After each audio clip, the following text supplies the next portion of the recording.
Almost about a year ago today, Microsoft launched Bing with its AI capability, and this launch was one of the most historic for Bing. However, this also stirred up a little bit of a controversy in terms of AI and what it could do. But however, the dreams of AI became so much more bigger for Microsoft, and we've seen a lot of changes, drastic changes throughout the entire year with every product that Microsoft has been launching. But 1 year later now, Microsoft is bringing back all of its AI capabilities into every product that you might be using of.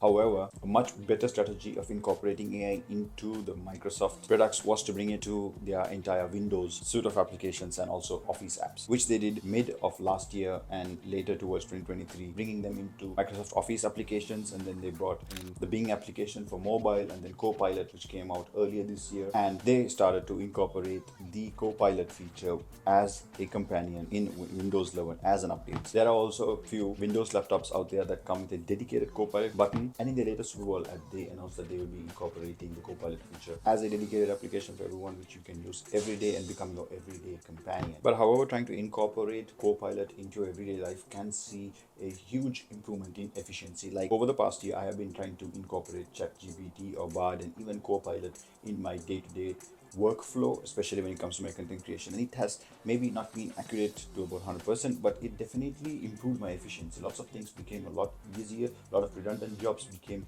more easier for me, more quicker. And I also read about the fact that Microsoft is going to do a complete refresh of Windows, maybe this time with a larger AI incorporation, not just with the Copilot, where probably we'll be able to see that the AI model is capable of understanding what you are actually working on. So if you have questions or need fixes with whatever page you are on, it is able to analyze and help you or us with troubleshooting. However, we shouldn't settle down to think that okay, Copilot is just going to help us to turn your Windows PC into dark mode, or configure your printer settings, but it's definitely going to change a lot of things. This might bring out the potential of so many users, and the learning process of having to work around Windows is going to get a lot more easier. I believe there's a long path down this road for Windows and Copilot and this new AI thing. I'm a huge fan of this, and I've loved using it over the years. If you have been too, let me know in the comments below. Let me know your thoughts on how AI can shift everything in your life or your workflow. If you like this video, found it useful, leave it a thumbs up, and see you in the next one.